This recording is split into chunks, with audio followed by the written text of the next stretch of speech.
Comenzamos. Para comprender de dónde viene el dinero, fíjense bien, los trabajadores del oro, conocidos como los goldsmiths, tenían guardado su oro en lugares muy seguros. ¿Okay? Estos son las personas que hacían joyas y las monedas, y el oro con lo que ellos derretían y lo iban creando, lo tenían muy bien guardado, ¿no? Tenían unos lugares súper seguros para guardar el oro con los que trabajaban estos goldsmiths. Toda esta información sale de un documental que se publicó hace muchísimos años, que se llamaba El dinero es deuda, que muy gentilmente hizo la traducción al español el periodista español Rafael Palacio, y le llegó a muchísimas personas. Definitivamente Rafa Pal es un referente obligatorio para todo esto, lo que tiene que ver con la conspiración. Él comenzó a hablar de esto en España cuando ninguno de estos youtubers ni siquiera habían nacido, yo creo, estaban en pañales, ¿no? Saludos a Rafa desde aquí. Bien, continuamos. Entonces los goldsmiths tenían estos lugares seguros, ¿no? Estas bóvedas donde guardaban su oro con el que trabajaban. Entre tanto, las personas andaban con sus bolsas de oro, de las monedas de oro, para hacer sus compras, lo cual era bastante incómodo, cargar las bolsas de oro para estar pagando el peso, lo que les pesaba, y aparte también era inseguro, ¿no? Porque los podían robar. Los robaban, de hecho, ya en esa época. Entonces, la gente le pidieron a los goldsmiths que le alquilaran pequeños lugares en sus bóvedas seguras. Y la gente llevaba sus monedas de oro y sus joyas para que este grupo les guardara en estas bóvedas súper seguras, ¿no? Súper bien resguardadas. Entonces, ellos comenzaron alquilando pequeñas partes de las bóvedas para que la gente las guardara. Entre tanto, se les ocurrió la idea de crear una especie de cheque que firmaban, o un vale, por el oro que la gente estaba dejando. ¿Okay? Esto vale por tantas monedas de oro que la persona dejó.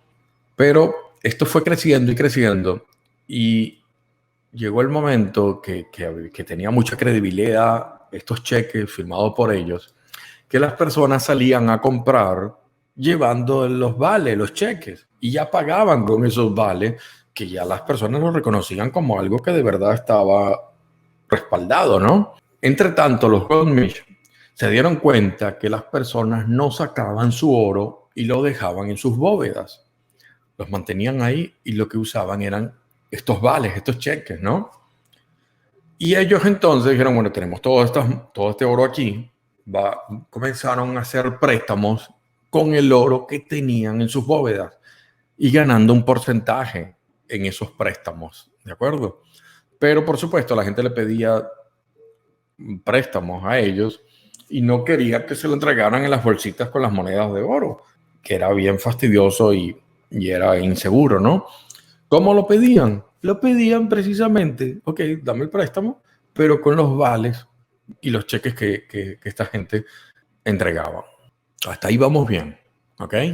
Entonces, recuerden, las personas salían a comprar con estos cheques, con estos vales, en los diferentes mercados.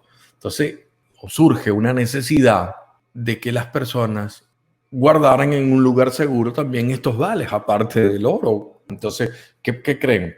Le pidieron a ellos alquilar espacios para guardar también estos vales que tenían un valor en el mercado. Con el tiempo, las ganancias de estas personas con los préstamos subió de una forma increíble, y las personas se dieron cuenta que los goldsmiths estaban teniendo grandes ganancias, y eran con el oro que tenían guardado ellos mismos en el banco. Entonces, ¿qué pasó? Que las personas le pidieron que le dieran parte de las ganancias que estaban obteniendo con su oro. Señores, ven acá, usted está usando todo este oro, están dando préstamos, están ganando en los intereses y lo están usando es el oro de nosotros, no tiene sentido. Así es como ellos decidieron entonces darle una parte, un porcentaje de las ganancias a las personas que tenían depositado el oro en sus bancos, por decirlo de alguna forma, en sus bóvedas, ¿no? Así nace el concepto de depósito y préstamo. y podemos hablar de que este es el nacimiento de la banca, ¿de acuerdo? Y aquí es donde surge ese concepto de que hagas préstamos, ganen los bancos intereses con el mismo dinero o las mismas riquezas que están depositadas por las otras personas. Entonces, los Goldmich comenzaron a crear más cheques, más vales que la cantidad de oro real que tenían en sus bóvedas. Al fin y al cabo, nadie sabía la cantidad de dinero que ellos tenían guardado, solamente ellos. Entonces comenzaron a hacer más vales y más cheques que lo que en realidad tenían dentro de sus bóvedas. Y todos estos préstamos y dinero que daban, ellos terminaban ganando dinero sobre algo que no existía, pero nadie lo sabía porque no sacaban el oro, lo mantenían ahí, ¿entienden? Entonces, el gobierno detecta esto, los gobiernos, y le dicen, hey, ven acá, sabemos lo que estás haciendo. Pero, curiosamente, a lo que muchos de ustedes y yo podríamos pensar, no lo eliminan. No le dicen, hey, detente con la estafa, detente lo que estás haciendo, sino que les dicen, espérense un momento, vamos a controlarlo. Aquí no vas a estar haciendo cheque como loco. Te vamos a dar una fórmula. Y esta es la fórmula, la famosa fórmula del 9-1. ¿Qué significa esto? Yo se los voy a explicar muy fácil. Tú llevas una moneda de oro, por decir algo, y te dan un vale, un cheque de estos, por esa moneda de oro. ¿Sí? ¿No? Este papelito representa una moneda de oro. Pero no, le permitieron que aplicaran la fórmula, y de hecho la controlaban, de 9-1. Quiere decir que en vez de hacer 1, podías hacer 9 más. Lo mismo que ellos venían haciendo por controlado. Vas a hacer 9 más de lo que se representa. Entonces metían una moneda de oro y automáticamente salían 10 vales que representaban 10 monedas de oro. Como se dan cuenta, 9 vales de esto eran de la nada, era del aire. Pero los gobiernos lo permitían porque movían la economía con los préstamos que sacaban las personas, y todo esto se mantenía como que en secreto. Las personas creían que simplemente los vales eran de las monedas que estaban depositadas. Esto le podemos llamar como la gran mentira del dinero, ¿okay? Crear dinero de la nada. Fíjense bien cómo esto contrasta con lo que aprendimos en las escuelas. En las escuelas nos enseñaron que los bancos eran lugares donde los ciudadanos llevaban el dinero para que no se les perdiera, y a cambio les pagaban un interés, un porcentaje. Con el dinero depositado, el banco lo prestaba a quien le hacía falta. Y sus ganancias, o sea, las del banco, era la diferencia entre el interés que cobraban los que depositaban y el interés que pagaban los que pedían el préstamo. Eso es lo que nos enseñaron, pero es falso, señores. Porque el dinero que prestan los bancos no era ni es el dinero que está depositado por las personas. ¿De acuerdo?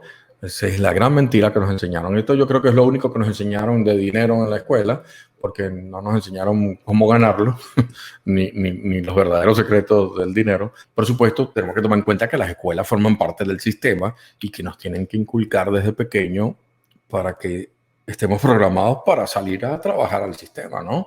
Entonces, esto es clave. Seguimos de dónde viene el dinero. Fíjense, ¿qué ocurría entonces cuando hacían tantos cheques, tantos vales, ¿no? Que la cantidad de cheques o vales que existían en el mercado no representaban el monto real en oro que existía en las bóvedas. Ese dinero creado ficticio en esos vales extras, esos 9 más, si muchas personas decidían cambiar estos cheques o estos vales por oro, ese oro no existía. Imagínense lo contradictorio, ¿no? Entonces surge el concepto de un banco central. Este banco central se va a encargar de que en algún momento, si estos otros, los pequeños bancos tenían un problema de liquidez, que muchas personas le estaban pidiendo sacar el oro, el efectivo, entonces este banco central los apoyaba, ¿no? Y les daba para que pudiera mantenerse todavía toda esta patraña del dinero falso, ¿no? Así, el 23 de diciembre de 1913, el entonces presidente de Estados Unidos, Wilson, promulgó la ley de la Reserva Federal, creando el Banco Central de Estados Unidos. El Banco Central de Estados Unidos se llama la Reserva Federal. Hay muchísimos bancos centrales en todos nuestros países, ¿no? El de Estados Unidos se llama la Reserva Federal. Datos curiosos es que la Reserva Federal no es federal, porque no es una institución del gobierno, ni es reserva tampoco, porque no mantiene nada ahí, no hay depósitos de nada. En realidad es un banco privado y los principales dueños son la familia Rothschild de Londres. Este banco central o esta Reserva Federal es la encargada de imprimir los billetes, el dinero, el dólar, que podemos hacer la referencia, la equivalencia como que estos cheques vales que se imprimían antes, ¿no? El oro de los países, del oro que se depositaba, se imprimía el dinero que después salía al mercado. Esto es como se conoce el patrón oro, así es que se conoce. El patrón oro es un sistema monetario respaldado por el oro. Es decir, que el valor de cada unidad monetaria se fija en términos de una cantidad de oro concreta. Con este sistema, el emisor de la moneda garantiza que los billetes y las monedas emitidos están respaldados en oro. Pero la fórmula cambió. El 15 de agosto de 1971, el entonces presidente norteamericano Richard Nixon, el mismo del caso de Watergate, decidió eliminar el vínculo que tenía el sistema monetario mundial con este metal dorado, con el oro. Entonces ustedes se preguntan, bien, entonces si terminamos con el patrón oro, ¿de dónde sale el dinero? Entonces, ¿qué respalda el dinero? Sería la pregunta. Y entonces aquí es donde está la clave, aquí es donde entra todo. Se crea el dinero de la deuda. ¿Cómo? ¿Qué quiere decir eso, Daniel? Se crea el dinero de la deuda. Muy fácil. Cuando tú firmas un préstamo, un contrato donde estás pidiendo un préstamo, ese es el aval, lo que era antes el oro, para imprimir dinero. Quiere decir que si tú sacaste un préstamo de $1, ese justifica que se imprima $1. Por lo tanto, el sistema necesita que nos endeudemos para funcionar. Entre más nos endeudamos, entre más sacamos préstamos, el sistema sigue funcionando porque es a través de la deuda que se genera la impresión de dinero. Por eso es que ven que nos ofrecen por todos lados, en las sopas nos salen las ofertas de tarjetas de crédito. Por eso es que nos piden que nos endeudemos y hagamos préstamos de 30 años para la casa, para el carro, para todo. Porque el sistema funciona en base a la deuda. La deuda es la que mueve la economía, lo que era antes el oro. Y a la par nos van esclavizando hacia un sistema económico basado en deuda. Imagínense, mucha gente pasa su vida completa pagando una casa. Y cuando terminan de pagar ya están todos viejos y la venden para poder irse a un retiro. Pero aquí no se acaba todo. Es que a esta fórmula del dinero basado en deuda se le aplica también la famosa fórmula del 9-1. Imagínense, escuchen bien lo que les estoy diciendo. Tú firmas un contrato, por decir algo, por $1, ese es tu préstamo y tendría derecho a imprimirse $1 porque es el que está avalado, pero no, se imprimen 9 más, igual que se hacía con la fórmula del oro. 9-1 se sigue haciendo la fórmula. Firmas un préstamo por $1 y eso generó en realidad $10. 9 de la nada, no existe. Por supuesto, este sistema no tiene otra salida que irse hacia una crisis económica mundial. De hecho, hemos tenido varias crisis, lo que llaman burbujas económicas, y han tratado de hacer parches y pegar aquí un parche, pegar otro parche allá. Es que no hay otra. Tiene que terminar hacia el colapso basado en la deuda. De esto ya yo lo venía hablando en las conferencias del año 2010 hasta el 2012, la conferencia que dicté, tenía una sección, una parte donde hablaba de el dinero es deuda. Y fíjense, ahí está una foto de esa conferencia. Esa fue del 2012 específicamente, donde ya estaba explicando esto mismo, ¿no? Pero decía que este paradigma tenía que caer, no había otra, y ha dado muchas señales de que va a colapsar y de que está colapsando, pero se ha mantenido en base de parches, ¿no?